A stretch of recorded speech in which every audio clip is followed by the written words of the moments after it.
I don't think most of you realize that you do not have time. Everything is time. Time can be converted into anything. We all know time can be converted into money. People say often, time is money. This is true. Money is also time. You spend money to save time. Time is the enemy of the rich man, so he takes a private jet to save time. Money is the enemy of a poor man, so he waits for the bus to save money. But they're the same thing, money and time. So when I say you don't have time, this is something you need to remember because it's extremely important and you can apply it to most things. You do not have time to have a headache. Do you understand? I'm not saying you don't have a headache. I'm not saying your head doesn't hurt. But you don't have time for it to affect your life. You do not have the waking hours. You are being outcompeted and crushed by people who are more powerful and more connected than you'll possibly ever be. By people who know things you do not know. You do not have time to have a headache. It's simply not acceptable. How do you perform when you have headaches is a stupid question. The fact you've even framed it in that way shows that you don't understand the world. I'll give you another example. You don't have time to argue with your woman. Your woman started an argument today or yesterday, whatever, and you've been texting back and forth. You don't have time. You have things to do. There's unlimited work in the universe. You don't have time to have a headache or message girls or scroll Instagram. You don't have time for any of these things. Time is your lifeblood. It's all you've got. You can turn time into reputation. You could turn time into global fame. You could turn time into respect. You could turn time into a fantastic body. You could do anything with your time. You could choose a random embassy. You could choose a random country that you have beef with. Chile. And you could go stand outside the Chilean embassy with a sign saying, "Down with Chile," for no reason. But if you stood there every single day, after about 2 years, people would be like, who is this guy and why does he hate Chile so much? You can turn your time into anything you want. So how are you going to waste it sitting around saying, I have a headache? Boo boo, I have a headache. But the question is framed incorrectly. If I have a headache, I don't care. And one of the main reasons I don't care is because my enemy doesn't care. You know, when I got injured when I was training for fights, my coach would often say to me, is your enemy going to hit you less or show you mercy because of this injury? If you say, okay, we're about to fight, but halfway through the training camp, I hurt my foot, so, take it easy. No, he's going to try and destroy me anyway. So if he doesn't care, why do I care? And why does my coach care? Nobody cares. The people who are trying to steal your woman, and trust me, everyone is. The people who are trying to take the money that you want to earn and put it in their pocket before you can. The people who want to have large and gorgeous feathers on their peacock to show the world all the amazing things they've done. They don't care that you have a headache. So why do you care? You need to reprogram your mind. You don't have time to have a headache. You don't have time to be doing the majority of things you do. And there's always been and always will be, and we could talk about that again. We were talking earlier about competence, right? Do you think a woman sees you as competent if you complain about having a headache? Let's say you have a headache. It's fine. You have a headache. I'm not disputing that. Maybe it really hurts. That's terrible. If you go, oh, I've got such a bad headache. Do you think a woman looks at you and goes, yes, oh, I found the guy for me? She may not say anything. She may say, oh, do you want a pill? But really, deep down, this guy's a dickhead. I mean, if you got hit in the head with a hammer or shot in the face, fine. But why do you have a headache? From what? Scrolling TikTok. A lot of you deserve the failure you endure. The universe is very giving. I often believe, people say the world's not fair. I'd argue that karmic retributions, and in the long run, all in all, is pretty fair. Karmic retributions are real. In the end, God gives you exactly what you deserve. So if you're not happy with your life, you have to ask yourself, do you really deserve more? Have you really tried 100% of the time? Did you ignore that headache? Are you as competent as you could possibly be? Have you given 100% every time you've done anything? No. You deserve what you have. You deserve your mediocrity because you're an average person. You want a Lambo and these women and a boat and whatever else you want because you see it on Instagram, but wanting something and deserving something are very different things. If you truly deserved it, you'd be working for it in a way that ensures it would be given to you by the universe. Every single thing I've ever wanted, I have got. Maybe not instantly, maybe not easily, in fact, certainly not both. It was always difficult and it always took time, but I really wanted them, so I always got them. And I put in enough work to show God and show the universe I deserved them, so he gave them to me. I cannot remember a single time, and I state this as a matter of fact, this is not hyperbole, I cannot remember a single time I have ever decided not to do something that must be done because I had a headache, ever. It is easier if you enjoy it, because you do not struggle with lack of motivation or lack of interest. For me to say you could honestly be world champion at something you hate is a lie. You can, however, be competent at things you don't like. You can be very good at something you don't like doing. To be the best in the world, you probably have to fall in love with it. But the way you do anything is the way you do everything. And you can fall in love with the idea of being good in general. So anything I do, I don't want to be bad at. I either don't do it or I try my very best all the time to become extremely good at it. I don't see the point in doing anything and being mediocre or being bad at it. What's the point? If I'm going to speak on podcasts, I want to be good at it. Anything I'm going to do, I want to be good at. Now, you should have enough respect for yourself that you're prepared to always put in the effort to give your best 100% because it is a habit. You should always give your best to anything you do. When you pick up a video game, you should give your best. When you drive a car, you should attempt to drive as efficiently as possible, using the brake as little as possible to not waste fuel, to make sure there's no close calls, no sudden braking. Most of you are just getting in your car and driving like a jackass from point A to point B, not trying to actually go, you know what, let me drive and pretend I have the queen in the back seat and I can't even brake suddenly. And I only have a fraction of fuel. How far can I go if I very smoothly, very calmly anticipate the traffic in advance, move my car in and out of the cars so I barely have to brake, keep moving slowly and smoothly? Let me try and get good at this. The way you do anything is the way you do everything. And it is a habit to be good at things. There's nothing wrong with just being good at things. To be the best in the world, you have to love it. That's true. But you're not going to love the majority of things you do. That's not realistic. The world's not going to afford you a life where everything you do you're in love with. In fact, you're going to end up doing a whole bunch of things you don't want to do. And the life hack is, if you enjoy getting better at things, then you can be doing something you don't want to do better than you previously done it, and now you enjoy doing it because you were more competent and more capable at said task. You are now better at said task. Every single thing I approach with vigor because I like being good at things. And that's not because I'm arrogant. That's because I have enough respect for myself, and more importantly, I have enough respect for the people I love to know that I need to be good at things. When my children, or when my women, or my family, or my people who rely on me, my brothers, anybody comes to me expecting me to do something for them, I need to have enough respect for them to know that I'm good at what they ask me to do. And if I don't know what they want me to do, or I'm not particularly good at it, I'm at least good at learning. You can become good at learning so that you learn things faster. Good at concentrating. Good at taking a scenario seriously. These are all basic life skills that go along with bravery. That's going to put you in a competitive bracket amongst the masculine realm which exists today, because most people can't even focus. Most people can't even focus or try hard at anything. So to answer the question, can you become world champion without loving boxing? No, you can't become the best in the world. However, you can become very good at it because you can have enough discipline to ensure that you go to training, and you can make sure that you're the kind of person who, if you're going to go to training, you're going to try your best. Guys, you're going to go to training for an hour. Whether you try hard or don't try hard, you're going to spend an hour in the boxing gym. There is no reason to not try. That is a learned habit. And what you often find with people who need to be motivated into things, because they're not disciplined enough to do things and not disciplined enough to do things properly, they'll go and say, I went to boxing training, as if that's all that it's about. It's not about going to the training. It's about trying hard in the training. It's about giving it your all. It's about dedicating yourself. You're going to give an hour up anyway. There's no reason to not try. Most people go through their entire adult life without trying 100% hardly ever. Think about it. Even when you go to the gym, you don't try 100%. You try 60%, 70%. You don't try 100% at home. What do you try 100% with? Do you really try 100% with work? Are you really moving that mouse as quickly as you possibly can? No, you're not trying. So you have people who have gone through life and are going through life without even giving 100% of what they've got ever. And it's interesting because we're entering the most competitive period of human history. So you need to get very good at everything you do, all of the time. You'll learn a lot of lessons about psychology in the boxing ring. Now, they're not related, technically. One's exercise, one's the psychology of people. But you'll learn in the fight ring, you'll learn that you're not tired when you're winning. You're tired when you're losing.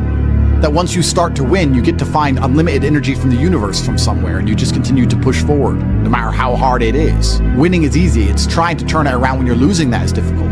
You take this lesson from boxing and you apply it to everything else in life. You apply it to money and say, once I start to make money, I know I will have endless motivation to keep making money. It's just hard to make money in the first place. It's hard to get over that hurdle, but once I get going, it's easy. It's a positive reinforcement loop. It's a spiral upwards into infinity. It's a tornado that takes you to the promised land. So to have that unique psychological conclusion, that unique psychological input, you had to become good at boxing. So it's very important that you're good at everything you do, all of the time. Don't do it if you're not going to try. But you don't want people to learn bad habits. But it's a bad habit to coast. It's a bad habit to spend time and waste it. It's a bad habit to go, I tried, I went, I didn't give it my all, but at least I went. You see this kind of cope online all the time. Yeah, at least I went. It's going that matters. That's not true. It's trying that matters. So you see this kind of cope. I didn't feel like going to the gym, but I went and just had a light session. Why? You went anyway. So why did you have a light session? If you're gonna go, do it. If you're gonna do it right. There's no point in half doing anything. You may as well have not done it at all. So this idea you can coast through things, this idea you can lazily try or pretend to try or just showing up counts, I dispute all of that absolutely. You give 100% of your heart, soul, and vigor to anything you do, and it becomes a habit so that it's all you know how to do.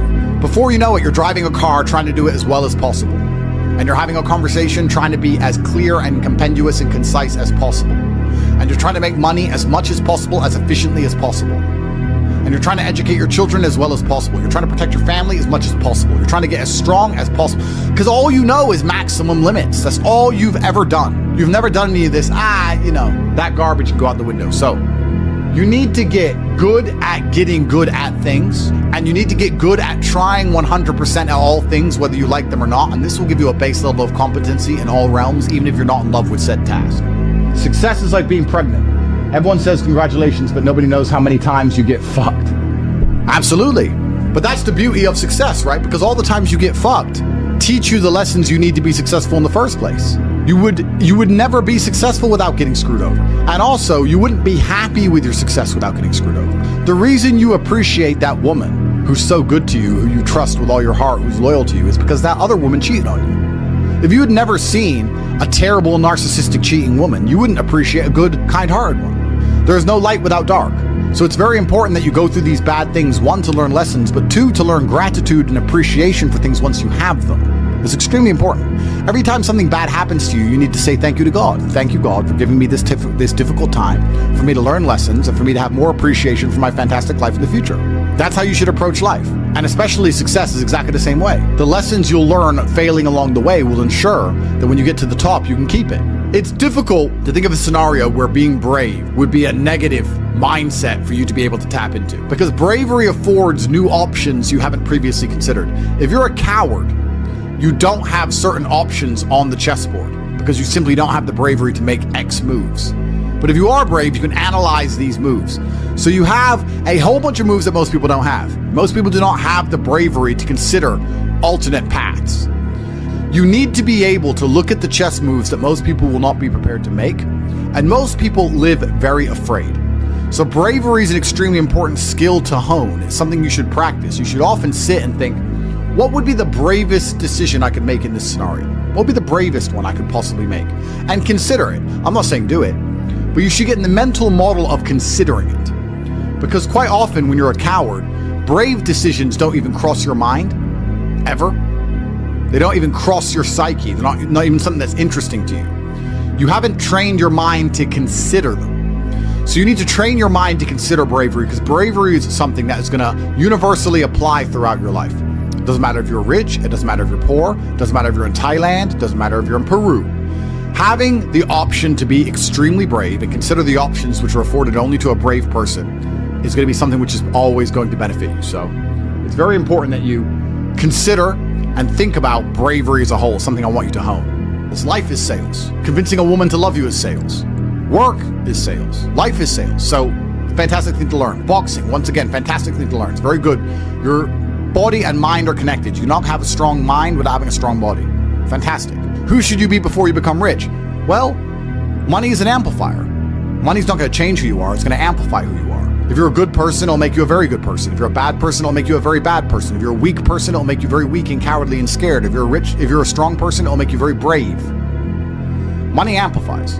So you actually kind of have to hope that you don't get rich too early before you've struggled enough, because men are built on the back of struggle.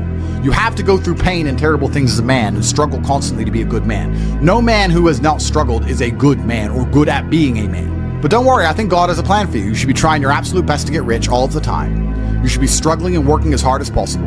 And all of those lessons that will come with all the suffering and the difficulty will be amplified by the time you're a multimillionaire and you become the best version of yourself. That's how you become a top G. Wake up every day and be prepared to give 100% focus to all of the things you do. That's all you have to worry about. It's kind of like, if you worry about the work, the results come. The results are easy. Guys, money is easy. Money is easy. Women are easy. The life you want is easy. All you have to do is fall in love with the work. If you fall in love with the work, fall in love with being good at doing your work, getting it done, never missing a day, because the easiest way to make sure you never miss a lucky day is to try every single day.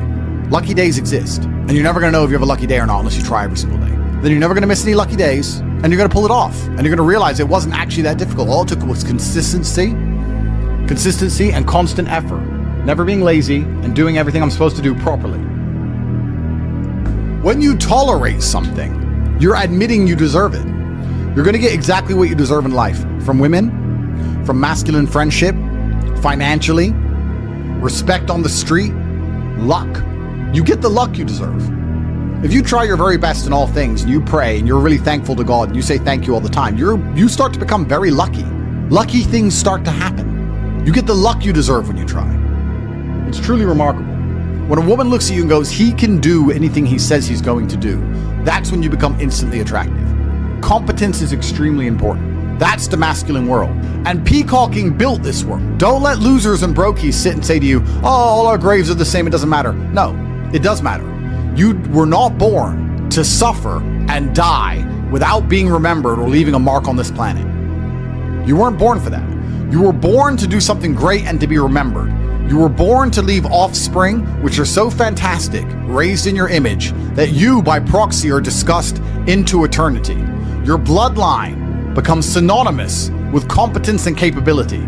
That's why you were born. The reason the male peacock shows its feathers is to say, look what I have. There is nothing wrong with that. That's what built the modern world. All of the explorers who risked their lives on the 7 seas did it to say, look what I did.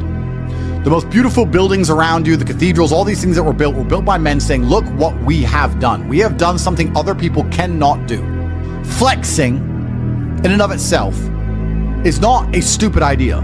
It's actually a biological norm amongst men. Don't be confused. You don't want to flex asininities. You want to flex capabilities. You want to flex competence. You want to flex, look what I can do, which others cannot do. And respect often lies on the other side of fear. If there's a decision that everybody's afraid to do, but you do it, that is what's going to get you respected by your peers. But masculine brotherhood has been the basis of keeping you accountable. It's very easy for you to become the best version of yourself if all the men around you are pushing you all of the time. And they're ensuring that they are being their best selves, which is constantly pushing and striving towards successes. This is what you're supposed to do. You always have.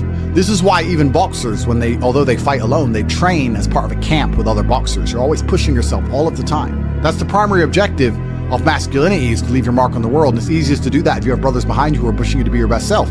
I don't know how to keep that fire going. What should I do?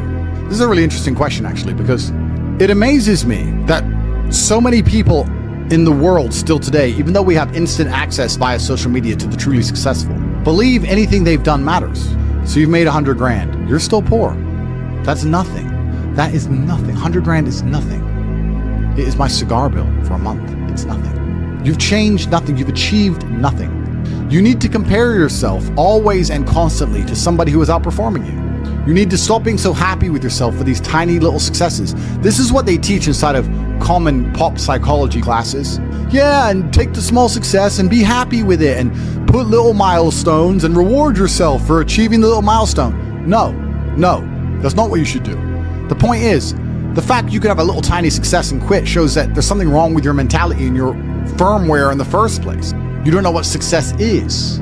I don't consider myself successful. So how can you consider yourself successful enough to not work? All I do is work. I work 7 days a week, 18 hours a day, every single day, never missed a day, headache or not, ever. So I don't understand this mindset. And you see a lot of people do it, right? They'll say, oh yeah, I had a really great week and I made some money and now I'm in Costa Rica. You're never going to win that way.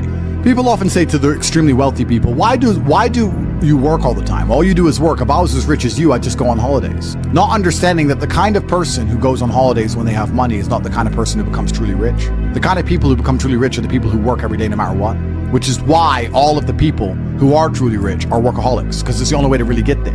You can get to a certain point once you're a trillionaire, you're Jeff Bezos or whatever, that you can take some days off. I'm not saying that, but the point I'm making is you need to fall in love with being happy with yourself for how hard you've dedicated yourself to a task. That needs to be more satisfying to you than relaxing. Relaxing is probably the most boring thing you can possibly say for me to do. Say, Andrew, do you want to go relax? I'd say, what do I do, stare at a wall? That sounds terrible. Nothing is worse than relaxing. I don't want to relax. I want to work. That's all I want to do is work. Because if I work and I achieve things, I feel good inside. I got something done. I feel good. I feel happy. If I just relax, nothing's been achieved, so I don't see the point of it. It doesn't even relax me. In fact, it makes me very anxious. So then I feel more stressed than if I was just doing the work in the first place, which is why relaxing is impossible for me. And he said, well, it sounds like you have an anxiety disorder. If it's a disorder that allows me to constantly work all of the time and never be happy unless all of my work is complete, thank God I have it, because if I didn't have this disorder, I'd be a normal jackass like you. Guys, time is running out for a chance to win. It truly is. You guys are truly running out of time. It's very important that you get your act together quickly. So if you want to call it anxiety disorder, then get one. Don't be talking about headaches. Don't be talking about working. Don't be arguing with women. You have things to do, right? It doesn't matter if you have a headache or not. You must work. Anxiety sounds like free energy. Could give me more. Absolutely. Anxiety is exactly that. It's free energy. Nervousness is free energy.